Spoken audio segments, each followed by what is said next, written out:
जगा मेरा यादिका मिले सद्गुरु आई राधा स्वामी अमरथ पुरुष आदि अनादि अपार राधा स्वामी परम पितु जय तुम सदा यथार्थ बारो बारो बोल जाओ तन मन यार चरण भार है मुकुरे में गाओ धन्य गुरुदेव बोलो हरि हरि धर्म कुकर्म चारु रे जय राधे राधे गोविंद बोलो रे चारु रे मोर भवेर आशा अजपा नामे करो रे शरणे गोविंद नामটি বলনে তোরে নয়ন রে সদা ভাসো রে জয় রাধে রাধে কৃষ্ণ কৃষ্ণ গোবিন্দ গোবিন্দ বলো রে রাধে গোবিন্দ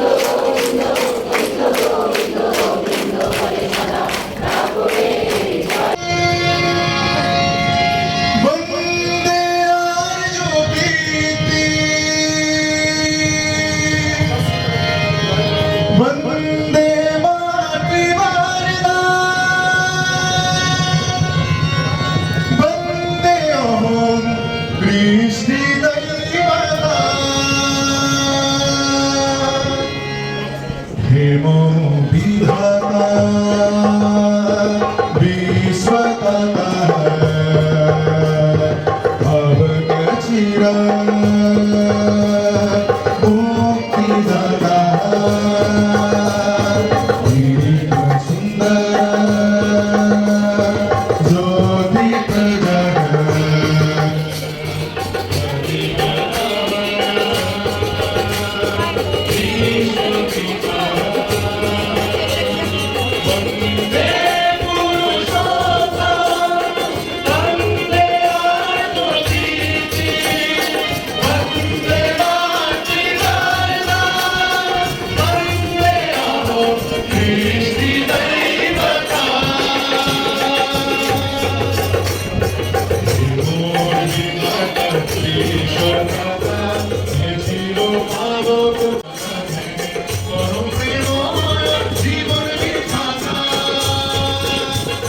বন্দে পুরুষোত্তম বন্দে আর্য প্রীতি বন্দে মাতৃভারতা বন্দে অহং কৃষ্টি দৈবতা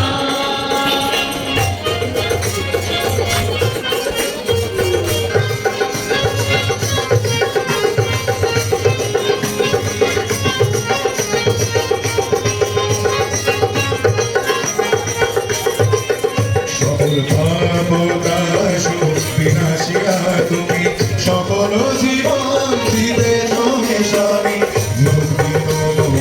অন্তরজনী রচনা নবসংহিতা তোমার নবীন প্রেমের পরশে জাগিবে ভুবন নবীন হরষে উদ্দিন মনে অন্তরজনী রাখো হে চরণে ও গোপাল হরিতা বন্দে পুরুষোত্তম বন্দে আর্য প্রীতি বন্দে মাতৃভারতা বন্দে অহং কৃষ্টি দৈবতা হেম বিধাতা বিশ্বদাতা হে চির পাবক মুক্তিদাতা জীব সুন্দর জ্যোতি নন্দন পতিত পাবন বিশ্বপিতা বন্দে পুরুষোত্তম বন্দে আর্য প্রীতি কৃষ্টি দৈবতা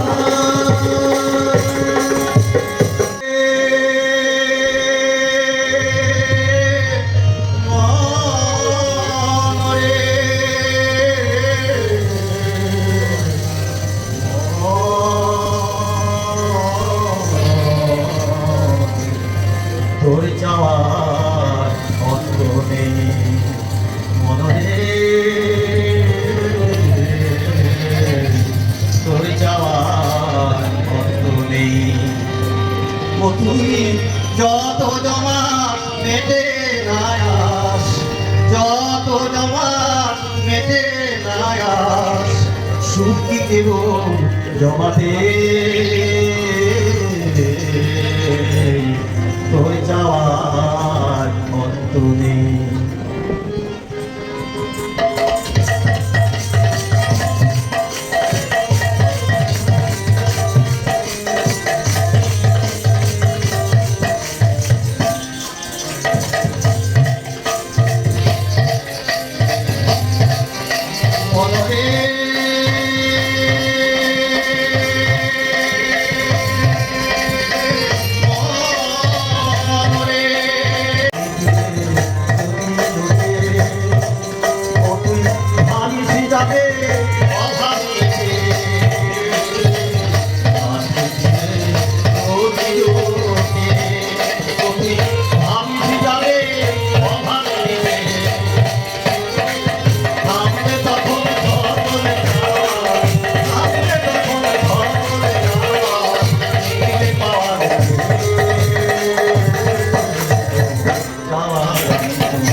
अरे बांधले तू अमृत की धारा गंगा बुरे ससुर मरिता तू देगा कब को जाने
Hare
Oh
दर्शन करे आती मनवा रहे हाय आज मनवा रहे हाल हो मनवा रहे हाल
কি সেটা আমরা আজও আমি অন্তত অনুভব করতে পারি না।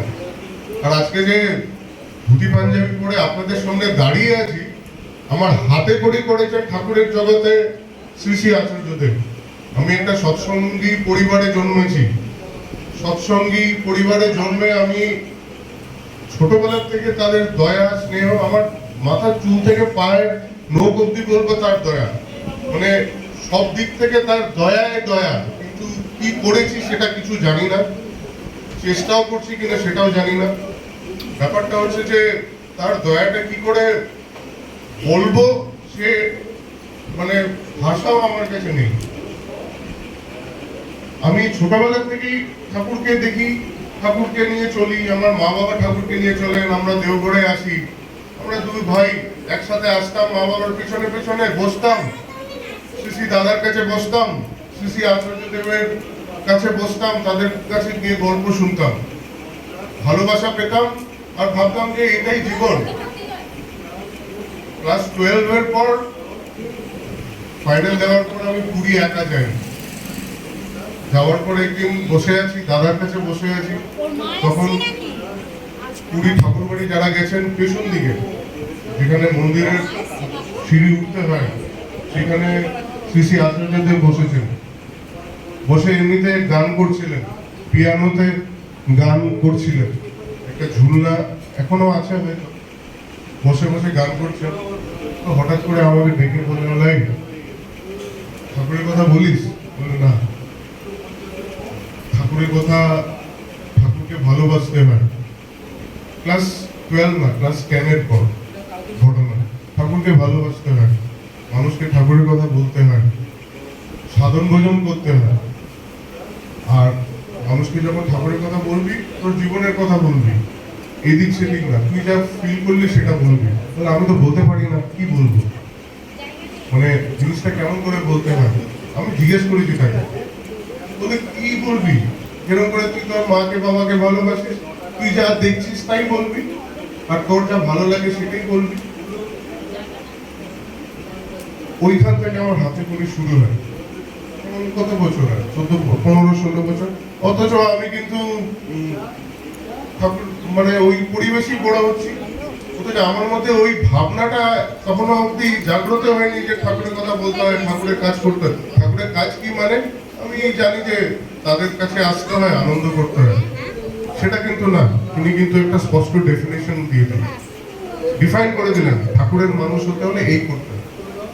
এইবার বাংলা পড়তে পারি না, ওই তার ঠেলায়, তার ওই ধাক্কায় আমি সত্যানুসরণ কিছু করতাম। সেই ক্ষেত্রে ঠাকুরের জীবনীটা তখন একটু একটু পড়তে শুরু করি, করে করে কিছু কিছু অভিজ্ঞতা হয়, ফিল হয়। তখন বলতে হবে তো, আমি তো মুখস্থ বিদ্যা বলবো, কিছু জানি না। এরকম করে দিন চলে যায়। একদিন তার পিছনে পিছনে আমরা গ্রিন হাউসে গেছি। গ্রিন হাউস বলে বেদ ভবন, যেটা আমাদের এখন বেদ ভবন, বেদ পাঠ হয়। পিছনে একটা গ্রিন হাউস আছে, সেখানে গিয়ে আগে তিনি শ্রী শ্রী দাদা যেতেন সপরিবারে, ওখানে একটা ছোটখাটো পিকনিক হতো, শ্রী শ্রী আচার্যদেব যেতেন, কখনো একা যেতেন। তো একদিন একা একদিন করে গেছি, পেছনে আরো আমরা অনেকেই আছি, বসেছি গিয়ে। তখন তিনি বসেছেন, বসে হঠাৎ করে এমনিতেই আলোচনা শুরু করছেন। 6-7 জনই আমরা ছিলাম, তার মধ্যে আমি একজন। গল্প করছেন, বহু বছর আগের ঘটনা। গল্প করতে করতে তখন তিনি বলছেন যে যে আমার কাছে একটা কেউ চিঠি লিখছে যে আমি দীক্ষা নিয়েছি, ইষ্টবৃত্তি করি, স্কুটার চালাচ্ছিলাম, হঠাৎ করে একটা অ্যাক্সিডেন্ট হলো, আমার একটা হাত ভেঙে গেল। আমার কাছে চিঠি লিখে পাঠিয়েছে, আমি তো ইষ্টবৃত্তি করি, তাহলে কেন আমার হাত ভাঙলো, আমার অ্যাক্সিডেন্ট কেন হলো, এটা তার কাছে চিঠি লিখেছে। তিনি আস্তে আস্তে বলছেন, বলে আমি ওকে কি বুঝাবো, ও যে আমার কাছে এই প্রশ্নটাও করছে। আমি তো মনে করি যে ওর জীবনটাই থাকার কথা না, হয়তো হাত ভাঙার উপর দিয়ে গেছে। এটা ঘরোয়া আলোচনা চলছে একটা। তিনি বলছেন, তখন তিনি বলছেন যে আমরা যে দীক্ষা নেই, দীক্ষার মূল উদ্দেশ্য হচ্ছে সাধন ভোজন করা। ম্যাক্সিমাম লোক আমরা সাধন ভোজন করি না, আর ম্যাক্সিমাম লোক আমরা সাধন ভোজন নিজেদের সন্তান সন্ততিকে প্র্যাকটিসও করাই না। সাধন ভোজন করতে হয়। সাধন ভোজনটা করার জন্যই আমরা দীক্ষা নিয়েছি। আর এইগুলো যেগুলো দেখি বাইরের অ্যাক্টিভিটি, সেই অ্যাক্টিভিটিটা হচ্ছে আমাকে একটু অ্যাক্টিভেট করে রাখে, আমাকে সব দিক থেকে একটু অ্যাক্টিভেট করে রাখে। এবার পরিবেশে আমাকে একটু সামঞ্জস্যতা মেনটেন করতে হলে, এই যে আমি এখন ধুতি পাঞ্জাবি পরে এসেছি, আমার মনের মধ্যে কি চলছে আপনারা জানেন? আমার মনের মধ্যে হয়তো উল্টো কিছু চিন্তাই করছি, সবখানে বসে আছি, হয়তো বাইরের কিছু চিন্তা করছি, কেউ বুঝতে পারবে আমাকে দেখে? আমি হয়তো গম্ভীর হয়ে কাঠগম্ভীর হয়ে বসে আছি, ভাববে বিশাল ভক্ত একটা। কিন্তু এই যে ধুতি পাঞ্জাবি পরেছি, ওই ধুতি পাঞ্জাবি পরে যদি এখন রাস্তায় হাঁটি, আমার সবসময় মাথায় একটা হ্যামারিং হবে যে আমি কিন্তু ঠাকুরের একটা পোশাক পরে চলছি, তাহলে আমাকে একটু ব্যালেন্স হয়ে চলতে হবে। আমাকে হঠাৎ করে আমি হয়তো একটা সিগারেটই খাই, লুকিয়ে লুকিয়ে হয়তো খাই, হয়তো তখন শার্ট প্যান্ট পরে, টি শার্ট পরে হয়তো সবার সামনে খেতে বেরিয়ে যাই, কিন্তু এই পোশাক পরে কিন্তু একটু চিন্তা করতে হবে। তো তিনি বলছেন যে অ্যাক্টিভিটি গুলো, এই যে সমস্ত অ্যাক্টিভিটি আমরা যা করি, এগুলো হচ্ছে আমাদেরকে একটু সামঞ্জস্য রাখা, কিন্তু মূল উদ্দেশ্য হচ্ছে সাধন ভোজন, সাধন ভোজন করা। আর এটাই ম্যাক্সিমাম লোক করে না, আর করে না বলে বোধও হয় না, আর ওর জন্য এই ধরনের প্রশ্নগুলো আছে। আর যারা প্রশ্নগুলো কেটে তারা ওরকমই সঙ্গ করছে, যাদের সঙ্গ করছে তারা ওইরকমই অত ছাড়ার মতো ঘুরে বেড়াচ্ছে। তাই তিনি স্ট্রেস দিলেন নাম ধ্যান। এবার নাম ধ্যান করতে করতে তিনি হঠাৎ করে বলছেন যে যারা সাধন ভোজন করে, আর সাধন ভোজন করতে করতে এমন হয় যে একটা মানুষকে দেখলে বোঝা যায় তার কি বিপদ আসছে। শ্রী শ্রী আচার্যদেব বলছেন, আমার দাদু সেরকম বুঝতে পারতেন, আমার বাবাও সেরকম বুঝতে পারেন। এই কথা বলতে বলতে হঠাৎ করে একটা চেঞ্জ হয়, যিনি বসে আছেন একদম কর্নারে আর আমি একটা কর্নারে, 6-7 জন হলো। ফার্স্ট বলে, আচ্ছা দাদা, আপনার ঋতিককে, আপনার দীক্ষা কখন হয়েছে? দীক্ষা নেওয়ার আগে আর দীক্ষা নেওয়ার পরে আপনার কি মনে হয়, আপনার ডিফারেন্স? আমি তাদের মধ্যে থেকে সবচেয়ে ছোটই ছিলাম, আর যারা ছিল একটু বয়স্ক বয়স্ক, এক একজন এক একটা ঘটনা বললো, আমার মাথা পাতা ঘুরিয়ে গেছে। তার মধ্যে একজন ঘটনা বললো সে আলফা কমান্ডার ছিল, সে কি করে মানুষ মেরেছে, তারপরে তার পিছনে কিরকম করে পুলিশ পড়েছে, আর সে কেমন করে তার দীক্ষা হলো, আর আজকে যে সে ঠাকুরের সভাপতি ঋত্বিক, সে যে তার পুরো পরিবেশটা পাচ্ছে, যে কি করে শ্রী শ্রী দাদার দয়া আর শ্রী শ্রী আচার্যদেবের সঙ্গ করে সে কি করেছে। মানে এক একটা ঘটনা শুনছিলাম, আমার শিহরণ হচ্ছে।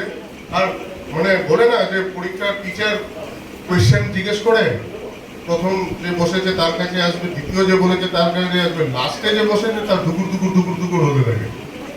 এবার আমার দুকুর দুকুর হচ্ছে, আমার কাছে আসবে, আমি কি বলবো? আমি তো জন্মের থেকে ঠাকুরকে দেখছি, কি পাল্টেছি আমি নিজেও জানি না, কি বুঝেছি সেটাও বলতে পারবো না, আমার কি চেঞ্জ হয়েছে আমি সেটাও জানি না, আমি কি বলবো? আমার তখন তো 19-20 বছর, 21 বছর, 22 বছর, এরকম 22-23 বছর এরকম। আমি কি বলবো, আমি কনফিউজ। হঠাৎ করে দেখলাম সবাইকে তিনি আনন্দ করে কফি খাইয়ে দিলেন মাঝখান থেকে, আমরা সবাই খাচ্ছি, আমিও ছোট, আমাকে বলে তুই খা, আমি খাচ্ছি।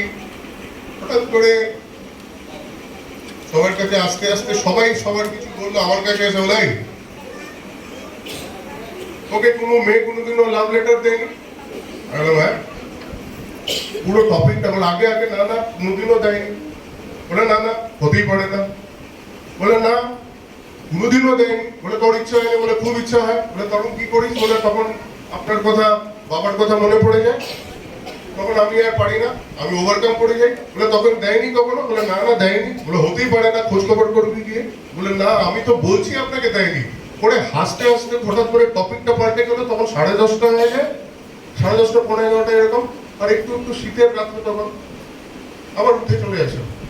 আমরা হেঁটে হেঁটে পিছনে পিছনে চলে আসে। আমি যেখানে ছিলাম সবাই যে যার কাছে ছিল, সবাই হাসতে হাসতে, আর মানে মানে বা আমার ঠান্ডা হয়ে গেছিল, চিল হয়ে গেছিল, আবার যেন নর্মাল হলো। আবার মজা করে করে বললাম আগে আমি তো কালকে আবার কলকাতা ফিরে যাব। বলে হ্যাঁ যাবি, সাবধানে যাবি। ফিরে এসছি। যাই হোক, এখানে আসলাম, সকালবেলা উঠে এসছি। এসে আমাদের বাড়ির একটা কালচার হচ্ছে ঠাকুর বাড়ি থেকে আসার পর বসে একটু গ্রাউন্ড টেবল মিটিং হয়, কি হলো, কি মজা হলো, দাদা কি বললেন, অমুক কি বললেন, কি করলি, কেমন লাগলো, এইসব গল্প হতে হতে হঠাৎ করে আমার কাছে মা বলে তুই চান টান করে আসলাম, খেতে খেতে দিয়েছে, খাওয়ার পর আমাকে বলে তুই ইন্টারভিউ দিয়েছিলি, ইন্টারভিউর একটা চিঠি এসছে, তুমি মনে চিঠি কিন্তু রেসপন্স এসছে, ইন্টারভিউ, এবার কবে ইন্টারভিউ দিলাম, বলে ঠিক আছে, খেয়ে দিয়ে ইন্টারভিউ চিঠি লেটার খুলে দেখি চিঠিটা বাংলায় লেখা আছে। বলে মা ইন্টারভিউ তো ইংলিশে দিয়েছি, হয়তো বাংলায় রেসপন্স আমি বুঝতে পারছি না। মা বললো, মা আগে পড়তে পড়তে হঠাৎ করে মা দেখে হা হা করে হাসছে। কি হলো? হা হা করে আবার হাসছে, বলে তোকে কোন মেয়ে একটা চিঠি দিয়েছে, তোকে নাকি লোক ভালোবাসে। হ্যাঁ, আর আমি ঘটনাটা মাকে বলিনি, এটা কালকে রাতের ঘটনা, আজকে দুপুরের ঘটনা। আমি সকালবেলা ট্রেন ধরেছি, পৌঁছেছি বাড়িতে ঢুকে এসে এই ঘটনা। বলে মা কি বললে? বলে হ্যাঁ একটা এরকম করে এই ব্যাপার। মানে তখন বলে মা এই তো আমাকে তো কালকে রাতেই তো বললেন এই ব্যাপার। তখন হঠাৎ করে সবকিছু একটা হয়ে গেল, মারও একটু গম্ভীর হয়ে গেল, মারও একটু চোখে জল, আমারও চোখে জল। তখন বাবাকে ফোন করে আমি জানালাম, বাবা বারুণীতে থাকতেন, বারুণী বিহারে এখানে মন্দির হচ্ছে, আমার ভাই আবার অন্য জায়গায় থাকে। তো আমাদের একটা কনফারেন্স হলো ঘরের মধ্যে, দেখ বাবা কি করে তাকে ভালোবাসে, সারা জীবন আর যা কিছুই করিস না কেন তাকে খুশি করবি। এই যে কালচারটা, এটা একমাত্র সম্ভব হয়, মানে আমি আজকে যা কিছু তার দয়াতে, তিনি দয়া করে দাঁড়া করিয়ে দিয়েছে।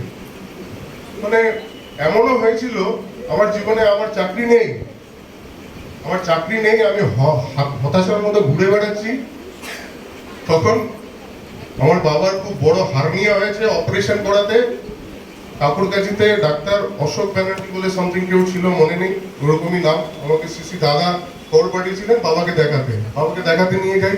ডাক্তার দেখে বলেছে যে আপনি করছেনটা কি মশাই, হার্নিয়াটা অপারেশন করান, যখন তখন বাস হবে আপনার লাইফ ডেথের সওয়াল হয়ে যাবে। আর ওইটা আমিও তখন বড় ছেলে, কোনো চাকরি নেই, আমি তখন সুভাষগ্রামে আছি, এখানেই আমার প্রথম কাজ শুরু, সব হেনা তেনা সব 68 থেকে এখানে, আমি তো 68-এ থাকতাম, এখান থেকে সব রবিন টবিন সব একসাথে আমরা ঠাকুরের কাজ করতাম। এবার গেলাম, তখন খবর পেয়েছি সিসি দাদা আছে, সিসি দাদার কাছে গেছি, তখন সিসি দাদা বলছেন, দেখে বাবাকে বললেন, বলে ঠিক আছে অপারেশনটা করিয়ে নেবে। আমাকে বললেন, ভাই তোকে দেখে মনে হয় তুই খুব চিন্তা করিস। বলে আগে খুব চিন্তা করিস যে তোর জীবনে কি হবে, চাকরি হবে না কি হবে, কিছু হচ্ছে না এগুলো? আমাকে দেখে বলছেন সিসি দাদা, 67 বাড়িতে শোভাবাজারে। বলে আগে, তাহলে শোন একটা কথা মনে রাখি, মাথায় যদি ঠাকুর আর মা বাবা থাকেন, জগতের সমস্ত ঐশ্বর্য তার পিছনে ছুটবে। আর ঠাকুর আর মা বাবা যদি তো বাদ দিয়ে দিস, সমস্ত ঐশ্বর্য তোকে ছেড়ে দেবে। এটা জগতের নিয়ম, মিলিয়ে নিবি আমার কথা।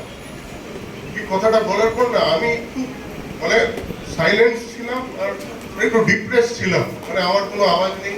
বাবার একটা অপারেশন হবে না, আমি একটা ঘাটের মোড়া, কোনো ইনকামও করি না, কিছু নাই, মানে আমি একটা ওই পরিবেশের মধ্যে, মানে দম বন্ধ পরিবেশ, কিছু করতে পারছি না। তখন আমি ঠাকুরের ঋত্বিক, কিন্তু তখন আমি ঠাকুরের দীক্ষা দেই বা ঠাকুরের কথা বলি, সবকিছু করি, কিন্তু আমার কি আসলিয়াত সেটা তো তিনি জানেন, আমি জানি, আর তো কেউ জানে না।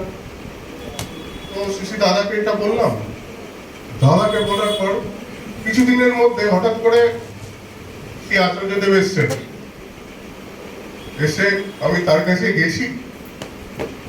আমি আবার তখন এই কথাটা বলেছি, বলে শোন তুই এই নিয়ে 3 বার আমার কাছে এসছিস, কিন্তু হ্যাঁ আবার এসছিস, আবার ফিরে গেছিস, বলিস নাই কিন্তু আমাকে এই কথাগুলো, তাই আমি তোকে আনসার দেইনি। আজকে এসছিস আর বাবার কথাটা বললি, তাই আমি তোকে আনসার দিচ্ছি। তুই আমার কাছে সারেন্ডার করেছিস, তাই আমি তোকে আনসার দিচ্ছি, কিন্তু তুই কিন্তু 3 বার এটা এসে চলে গেছিস, আমি তোকে কিছু বলিনি। এই কথাগুলো মনে রাখবেন। আনলেস এন্ড আনটিল আমি তার কাছে সারেন্ডার করছি, তিনি কখনো ওপেন হবেন না। তাই তিনি আমার আচার্য। আমাকে বলে দিলেন, বলে শোন আমার কি বলবো, বসে আমাকে বলছে তুই অফিসের মতো ঠাকুরের কাজ করবি।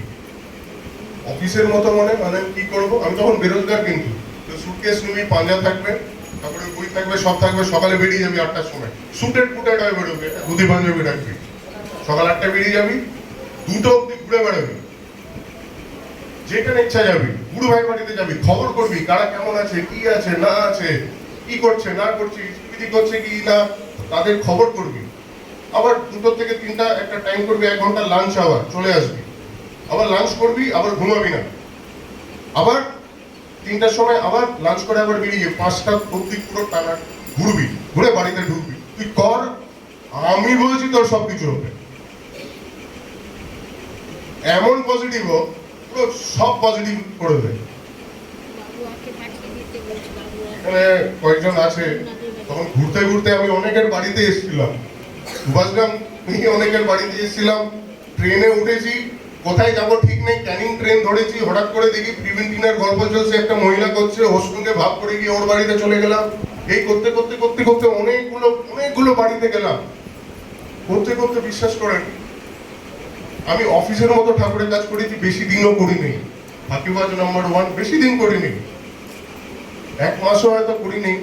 আস্তে আস্তে আস্তে আস্তে আমার রাস্তা খুলে গেছে। ওই যে ভোজনটা করছিলেন না, যাহারও লাগিয়া জীবনও তোমার, আমরা আদৌ কি তাকে চিনতে পেরেছি? তার থেকে খালি আমরা ক্রেডিট ডেবিট করি। তিনি ক্রেডিট ডেবিট না, তিনি বসে আছেন দয়া করে আমাদেরকে দেওয়ার জন্য। আমরা নেওয়ার মতো করে জিনিসই নিয়ে যাই না, আমরা প্রার্থনা ভুলবার প্রার্থনা করি, খালি ক্রেডিট ডেবিটের প্রার্থনা হয়, আপনি দেন আমি তাহলে দেবো। ওরকম ভাবে না করে বেসিক জিনিসগুলো যেগুলো সন্তান সন্ততিকে শেখানোর কথা, যে সাধন ভোজন নিজেরা করতে হয়। একটা কথা তিনি বারবার বলছেন, আজকে আমরা নাম ধ্যান করতে পারি না। নাম ধ্যান কেন করি না? কেন কি আমাদের মধ্যে এত আনসলভড প্রবলেম, ব্যক্তিগত প্রবলেম, যে না টাইম হয়ে গেছে তো, না 26 হয়ে গেছে। আমি অনেক কথা বললাম, সরি, আমার এতগুলো কথা বলতে উঠিনি, আমার ক্ষমা করবেন। আমি সবাই প্রার্থনা করি। পরম প্রেমময় শ্রী শ্রী ঠাকুর অনুকূল চন্দ্র জি কি, পরম প্রেমময় শ্রী শ্রী ঠাকুর অনুকূল চন্দ্র জি কি, পরম প্রেমময় শ্রী শ্রী ঠাকুর অনুকূল চন্দ্র জি কি, পরমারাধ্যা জগত জননী শ্রী শ্রী বড়মা কি, পরমারাধ্যা জগত জননী শ্রী শ্রী বড়মা কি, পরমারাধ্যা জগত জননী শ্রী শ্রী বড়মা কি, পরম পূজ্য বালো শ্রী শ্রী বরদা কি, পরম পূজ্য বালো শ্রী শ্রী বরদা কি, পরম পূজ্য বালো শ্রী শ্রী বরদা কি, পরম পূজ্য বালো শ্রী শ্রী আচার্য দেব কি, পরম পূজ্য বালো শ্রী শ্রী আচার্য দেব কি, পরম পূজ্য বালো শ্রী শ্রী আচার্য দেব কি, সাত সঙ্গ কি, সাত সঙ্গ কি, সাত সঙ্গ কি, বন্দে আর্য ভিত্তি, বন্দে আর্য ভিত্তি, বন্দে মাটি বর্জন, বন্দে মাটি বর্জন, বন্দে অহং কৃষ্টি দৈবতম, বন্দে অহং কৃষ্টি দৈবতম, বন্দে পুরুষোত্তমম, বন্দে